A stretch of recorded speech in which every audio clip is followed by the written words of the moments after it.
उत्तर प्रदेश के पूर्वी हिस्से में लू चलने के साथ तेज धूप रहेगी। मौसम विज्ञान केंद्र के मुताबिक पश्चिमी यूपी में कहीं कहीं पर बारिश होने की संभावना भी है। इसके साथ ही गरज के साथ बौछारें भी पड़ सकती हैं। पूर्वी यूपी में मौसम शुष्क रहने के आसार हैं। इस दौरान 20 से 30 किलोमीटर प्रति घंटा की रफ्तार से तेज हवा चल सकती है। सहारनपुर, शामली, मुजफ्फरनगर, बागपत, मेरठ, बिजनौर, मुरादाबाद में आकाशीय बिजली गिरने की संभावना है। मौसम वैज्ञानिकों ने सलाह दी है कि अगले 2 दिनों तक लोग दोपहर 12 के बाद से लेकर शाम 4 बजे तक बहुत ज़रूरी हो तभी घरों से बाहर निकले। अगर घर से बाहर निकल भी रहे हैं तो पानी की बोतल ज़रूर साथ रखें और समय समय पर पानी पीते रहें। घर से बाहर निकलते वक्त 2 पहिया, साइकिल और पैदल यात्री अपने सिर और शरीर को पूरी तरह से ढक कर निकले।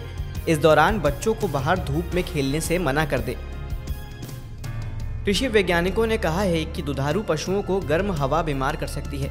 ऐसे में किसान अपने पशु को दिन में 3 से 4 बार पानी पिलाएं ताकि उनके शरीर में पानी की कमी नहीं हो। खास बात यह है कि गर्मी के मौसम में पशु चारा खाना कम कर देते हैं क्योंकि उनकी पाचन क्रिया धीमी हो जाती है। इससे उन्हें भूख भी नहीं लगती है। इसीलिए किसानों को अपने पशुओं का इन दिनों खास ध्यान रखना चाहिए। यूपी में गेहूं खरीद के पर्यवेक्षण के लिए नोडल अधिकारियों को तैनात किया गया है। मुख्यमंत्री के निर्देश पर नोडल अधिकारी मौके पर जाकर गेहूं खरीद की व्यवस्थाओं का जायजा ले रहे हैं। प्रदेश सरकार ने वित्तीय वर्ष 2024-25 में 60 लाख मीट्रिक टन गेहूं खरीद का लक्ष्य निर्धारित किया है।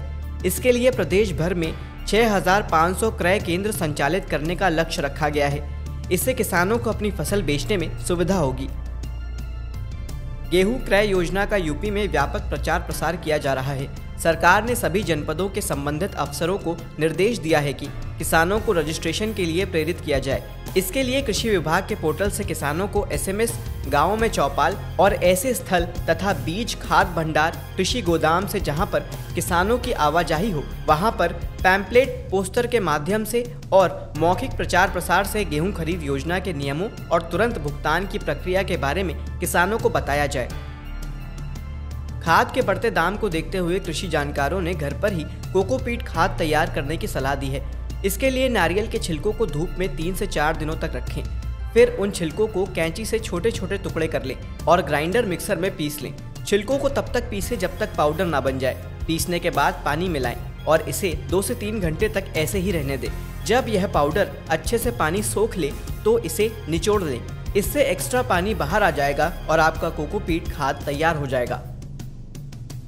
कोकोपीट को मिट्टी में मिलाने से मिट्टी एकदम हल्की हो जाती है। इसे आप एक बार बनाने के बाद साल भर से भी ज़्यादा समय तक आसानी से इस्तेमाल कर सकते हैं। कोकोपीट में नाइट्रोजन, फास्फोरस, जिंक, मैग्नीशियम और मिनरल्स होते हैं जो मिट्टी की उर्वरक क्षमता को बढ़ाता है। कोकोपीट के गुण ऐसे हैं कि इसमें बैक्टीरिया और फंगस आदि नहीं लगते और यह मिट्टी में भी इन्हें पनपने नहीं देता है। कोकोपीट में पानी को सुखाकर रखने की क्षमता अधिक होती है और इस कारण से कम पानी में भी आप ज़्यादा उत्पादन ले सकते हैं। पशु पक्षियों की लंपी एवियन इन्फ्लुएंजा जैसी बीमारियों पर काबू पाने के लिए एक योजना पर काम शुरू किया गया है। नेशनल वन हेल्थ मिशन के तहत नेशनल और स्टेट लेवल पर महामारी की जांच के लिए संयुक्त टीम बनेगी। महामारी फैलने पर संयुक्त टीम रिस्पॉन्स करेगी। नेशनल लाइव स्टॉक मिशन की तरह सभी पशुओं के रोग की निगरानी का सिस्टम तैयार किया जाएगा। मिशन के रेगुलेटरी सिस्टम को मजबूत बनाने पर काम होगा। महामारी फैलने से पहले लोगों को उसके बारे में चेतावनी देने के लिए सिस्टम बनाने पर काम होगा। मौसमी सब्जियों को कीट से बचाने के लिए किसी कीटनाशक दवा का इस्तेमाल ना करके नीम के तेल का प्रयोग कर सकते हैं या फिर धतूरे के साथ ही नीम की पत्तियों को पीसकर एक लिक्विड बना लें और उसका छिड़काव करें।